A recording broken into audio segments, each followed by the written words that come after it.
ओम नारायण नमो नमः। प्यारे भक्तों, इस वीडियो में आप सुन रहे हैं कार्तिक मास महात्म्य कथा का अध्याय 16। वीडियो को शुरू करने से पहले आपसे एक छोटी सी रिक्वेस्ट है, हमारे चैनल को सब्सक्राइब कीजिए और वीडियो को लाइक कीजिए और ज़्यादा से ज़्यादा ऐसे लोगों में ये वीडियो शेयर कीजिए जिन्हें इस तरह की धार्मिक कथाएं सुनना पसंद है। राजा पृथु ने कहा, हे नारद जी, ये तो आपने भगवान शिव की बड़ी विचित्र कथा सुनाई है।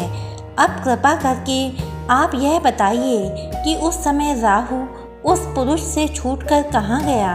नारद जी बोले, उससे छूटने पर वह दूत बर्बर नाम से विख्यात हो गया और अपना नया जन्म पाकर वह धीरे धीरे जलंधर के पास गया। वहां जाकर उसने शंकर की सब चेष्टा कही। उसे सुनकर दैत्यराज ने सब दैत्यों को सेना द्वारा आज्ञा दी। काल नेमी और शुंभ निशुंभ आदि सभी महाबली दैत्य तैयार होने लगे। एक से एक महाबली दैत्य करोड़ों करोड़ों की संख्या में निकल युद्ध के लिए जुट पड़े। महाप्रतापी सिंधु पुत्र शिवजी से युद्ध करने के लिए निकल पड़ा। आकाश में मेघ छा गए और बहुत अपशकुन होने लगे। शुक्राचार्य और कटे सिर वाला राहु सामने आ गए। उसी समय जलंधर का मुकुट खिसक गया, परंतु वह रुका नहीं। उधर इंद्रादिक सब देवताओं ने कैलाश पर शिवजी के पास पहुंचकर सब वृतांत सुनाया और यह भी कहा कि आपने जलंधर से युद्ध करने के लिए भगवान विष्णु को भेजा था। वह उसके वंशवर्ती हो गए हैं और विष्णु जी लक्ष्मी सहित जलंधर के अधीन हो उनके घर में निवास करते हैं। अब देवताओं को भी वहीं रहना पड़ता है। अब वह बलि सागर पुत्र आपसे युद्ध करने आ रहा है, अतएव आप उसे मारकर हम सबकी रक्षा कीजिए। यह सुनकर शंकर जी ने विष्णु जी को बुलाकर पूछा, हे ऋषिकेश, युद्ध में आपने जलंधर का संहार क्यों नहीं किया और बैकुंठ छोड़कर आप उसके घर में कैसे चले गए। यह सुनकर विष्णु जी ने हाथ जोड़कर नम्रता पूर्वक भगवान शंकर से कहा, उसे आपका अंशी और लक्ष्मी का भ्राता होने के कारण ही मैंने नहीं मारा।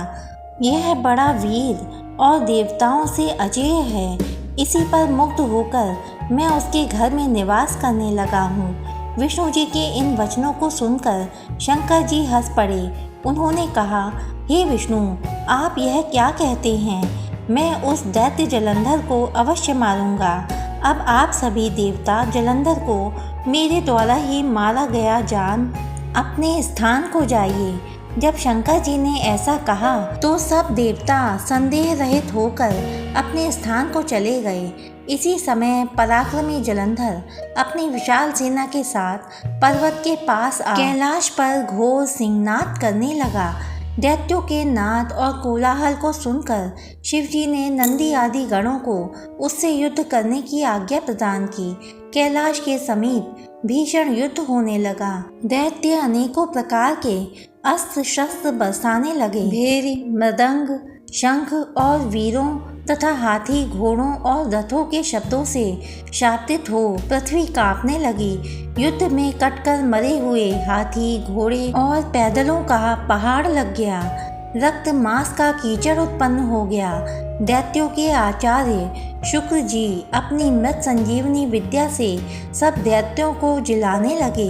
यह देखकर शिवजी के गण व्याकुल हो गए और उनके पास जाकर सारा वृतांत सुनाया। उसे सुनकर भगवान रुद्र के क्रोध की सीमा न रही।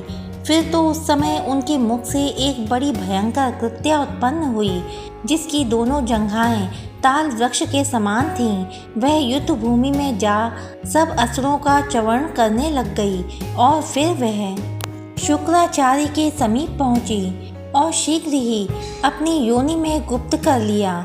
फिर स्वयं भी अंतर्ध्यान हो गई। शुक्राचार्य के गुप्त हो जाने से दैत्यों का मुख मलिन पड़ गया और वे युद्ध भूमि को छोड़ भागे। इस पर शुंभ निशुंभ और काल नेमी आदि सेनापतियों ने अपने भागते हुए वीरों को रोका। शिव जी के नंदी आदि गणों ने भी, जिसमें गणेश और स्वामी कार्तिकेय जी भी थे, दैत्यों से भीषण युद्ध करना आरंभ कर दिया। जय हो लक्ष्मी नारायण भगवान की, जय हो माता तुलसा की।